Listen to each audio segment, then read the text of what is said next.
E nós tivemos aqui 2 encontros, né, falando sobre a graça de Deus, né.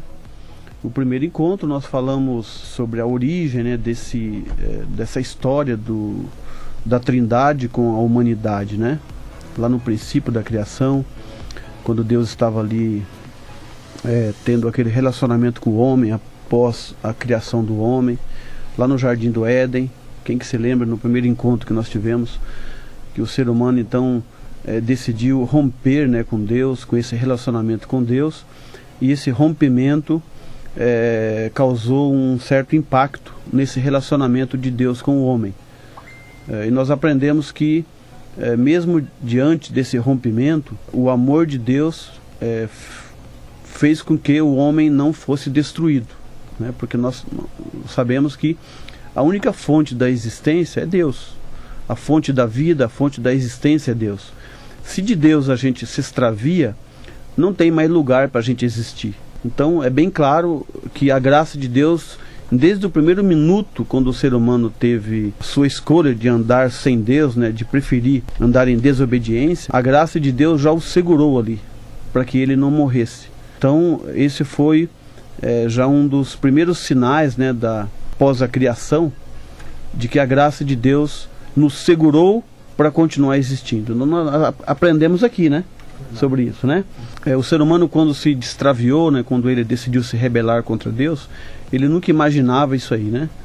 Deus já tinha, assim, pela sua presciência, né, onisciência, a capacidade de saber que o ser humano iria o trair. Então Deus já tinha feito um plano inicial, antes da fundação do mundo, como diz lá o livro de Pedro, né? O cordeiro foi imolado antes da fundação do mundo, e o cordeiro carrega a sua cruz há milênios, e quando ele, Jesus Cristo, veio, encarnou, né, numa figura humana, ele já havia carregado a sua cruz há milhões e milhões de anos, né? Antes de existir o universo, Jesus já carregava a sua cruz, né? Então, essa é a história da humanidade, e a graça de Deus vem nos sustentando até hoje. A graça de Deus é aquele que nos sustenta, aquele que nos mantém vivos, aquele que nos mantém dando oportunidades para recomeçar, aquilo que mantém o perdão vivo. Isso é graça. Deus nos mantém vivos, Deus nos mantém respirando, Deus nos mantém tendo oportunidades, né, de poder renascer num novo dia, numa nova esperança, por causa da sua graça.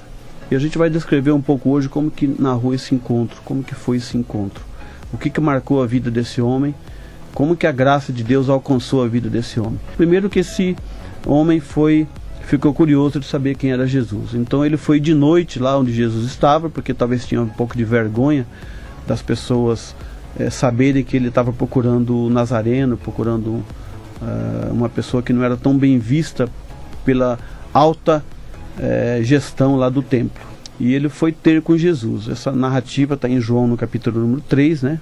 Capítulo 3 de João, o Evangelho de João. E quando ele chegou para conversar com Jesus, ele chegou falando algumas frases, como se estivesse puxando alguma sardinha por aquilo que Jesus fazia.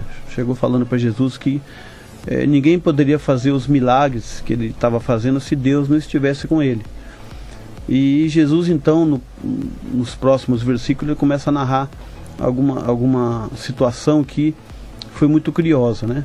Jesus falou para o Nicodemos assim: em verdade, eu te digo que quem não nascer de novo não pode herdar o reino de Deus, não pode ver o reino de Deus. E essa mensagem ficou intrigada no coração daquele homem.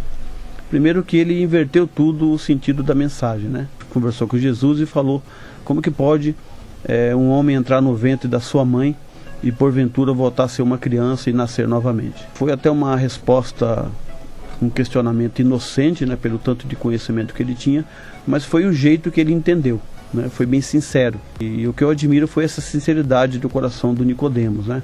Embora sendo um religioso, demonstrou muita franqueza, né, muita transparência no seu entendimento. Jesus falou uma frase para ele assim: quem não nascer da água e do Espírito não pode ver o reino de Deus. Então houve ali uma coisa intrigante entre o que o Nicodemos imaginava que ia ser uma pessoa de Deus e o que Jesus falou. É sobre isso que a gente vai falar um pouco nessa noite. O que estava na mente de Nicodemos, né? O que ele imaginava na sua mente uma pessoa que era de Deus, né? Primeiramente, a gente precisa saber que as Escrituras afirmam que nós nascemos em pecado, né? Lá no Salmos, número 51, no versículo 5, existe ali um versículo que fala que em pecado a gente é concebido, em iniquidade a gente é gerado. Essa verdade nos traz uma realidade de que nós nascemos em pecado, nós nascemos no terreno da iniquidade. Com o passar da nossa existência biológica, nós temos oportunidades de ter o renascimento espiritual. A verdade de Deus estampada no nosso interior faz com que a gente nasça de novo. Então, o que faz um homem nascer de novo?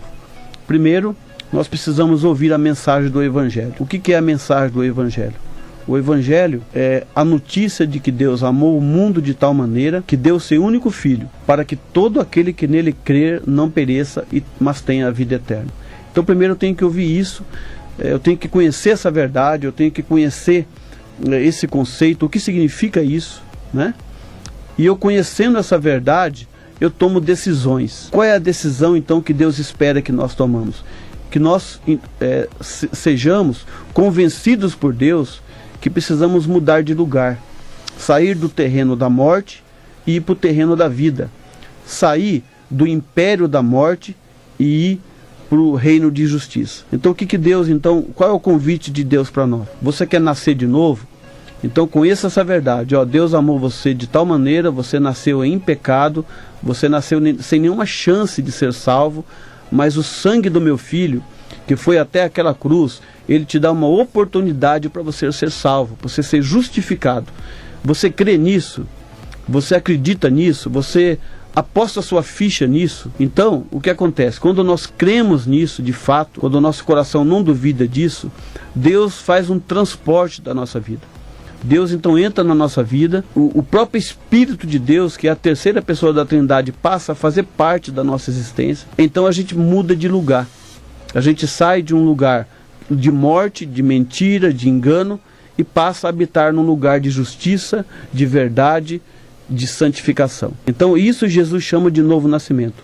Por isso que ele falou para Nicodemos: não adianta, Nicodemos, você ter uma religião, não adianta você ter uma filosofia, não adianta você ter um bom currículo, não adianta você ter uma pós-graduação, 2 pós-graduações. Você precisa nascer de novo, ter a plena consciência do que significa salvação de Deus, do que significa o lugar onde eu estou, o que significa como que eu nasci e o que Deus pretende com a minha vida. Certa vez um escritor falou uma frase interessante, eu até trouxe aqui para dar uma lida, um escritor chamado Devern F. Fronk, que escreveu o livro Supremo Propósito. Elimine o filósofo que há no homem e ele não mais será o homem criado por Deus. Em outras palavras, destrua o seu senso de destino e propósito e ele será nada mais do que um animal selvagem. Nós precisamos saber de onde nós viemos.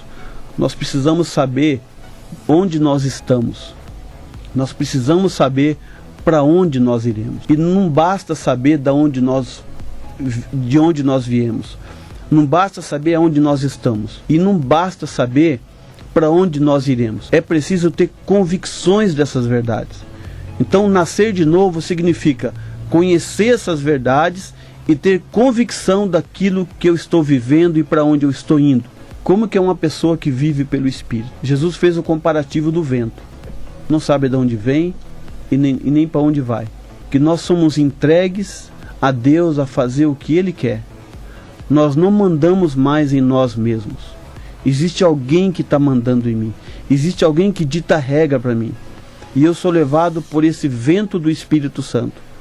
Aonde Ele quer que eu esteja, o que Ele quer que eu faça, o que Ele quer que eu diga, isso eu vou dizer. Assim é todo aquele que é nascido do Espírito. Então Nicodemos, ele foi muito feliz de ter ouvido essa frase de Jesus, porque nunca mais ele foi o mesmo homem, porque a religião não o preenchia. Embora ele era uma pessoa muito dotada de conhecimento, ele era uma pessoa muito respeitada no seu convívio lá no templo. Quando ele foi procurar Jesus, existia um vazio dentro dele, um vazio muito grande.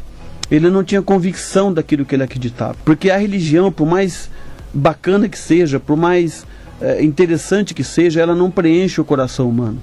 Ela não tem esse poder de preencher o coração humano. Só quem tem o poder de preencher o coração humano é a pessoa do Espírito Santo de Deus.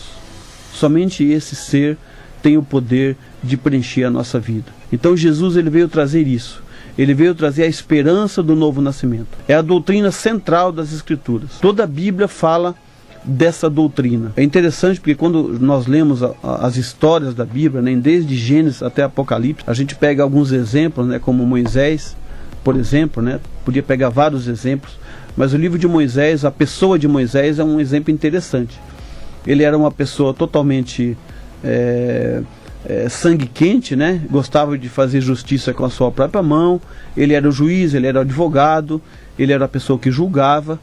E Deus precisou levar ele para um lugar no deserto, e ele teve que viver 40 anos convivendo com ovelhas, né? Fazendo trabalho simples, e demorou 40 anos para ele aprender a desconstruir a imagem que ele tinha do Egito. E quando ele subiu ao monte para pegar as tábuas da lei, né, que Deus tinha feito lá no Monte Sinai, é interessante saber o que ele falou para Deus quando Deus o encontrou ele lá no meio da sarça ardente, né? Ele falou que quem era ele? Quem sou eu para poder libertar aquele povo? Ele tinha perdido até a sua identidade. Então isso é o que Deus faz quando nos encontra no novo nascimento. O Espírito Santo faz o ser humano olhar para dentro de si mesmo. A gente deixa de olhar para o nosso redor, deixa de olhar para as pessoas e olhamos para o nosso próprio coração. E quando nós olhamos para dentro do nosso próprio coração, aí a coisa muda de figura. Então, o novo nascimento, ele direciona o nosso olhar para o nosso próprio coração. E esse confronto do nosso coração com a pessoa santa de Deus nos faz rever muitos valores. E foi o que aconteceu com Nicodemos. A religião dele perdeu o significado. Tudo aquilo que ele fazia, todos os sacrifícios que ele fazia no templo, perdeu o significado, porque ele encontrou o sentido da vida. Quando nós encontramos Cristo Jesus, nós encontramos o sentido da existência, nós encontramos o sentido da vida, nós encontramos propósito para existir. E é isso que Deus teve essa intenção desde o princípio. Uma pena que a gente se desviou desse propósito. Mas o sangue de Cristo faz com que nós voltemos para esse propósito. O propósito de andar com Deus, de andar em comum união com Deus, comunhão com Deus. Esse é o formato da Igreja de Jesus. Pessoas dispostas a andar com Deus. Pessoas que foram trabalhadas, estão sendo trabalhadas pelo Espírito Santo e almeja a vida eterna. Essa é a verdadeira Igreja de Jesus. Então isso é uma bênção para nós, isso é uma alegria para nós. Essa notícia é muito boa, de que Deus amou o mundo de tal maneira que deu seu único Filho, para que todo aquele que nele crer não pereça, mas tenha a vida eterna. Então o convite está aí para você que porventura pode estar aí cheio de dúvida com relação à sua religião, à sua fé, dúvidas com relação aos seus fracassos, aos seus sucessos, e eu trago essa notícia para você. Deus amou você, me amou de tal maneira que Ele deu o melhor que Ele tinha. Não tinha nada melhor do que Jesus, não tem nada melhor do que Cristo no céu. E Ele deu o melhor que Ele tinha. Deus deu seu único Filho para que todo aquele que nele crer não pereça, não morra, não seja destruído, mas tenha a vida eterna. Você crê? Você crê em Cristo Jesus? Então, se você crê em Cristo Jesus, faça igual Nicodemos. Entrega a sua vida para Ele. Não entrega a sua vida para homem nenhum. Não entrega a sua vida para igreja nenhuma. Entrega a sua vida para Jesus. Porque Ele é o autor e consumador da nossa fé. Ele é o autor da graça. Ele é o autor da nossa salvação. Ele é o sumo sacerdote das nossas almas. O apóstolo eterno que nós temos. Que Deus abençoe a sua vida. Que Deus abençoe esse encontro. Que Deus possa nos capacitar cada dia mais a estar falando sobre a sua palavra.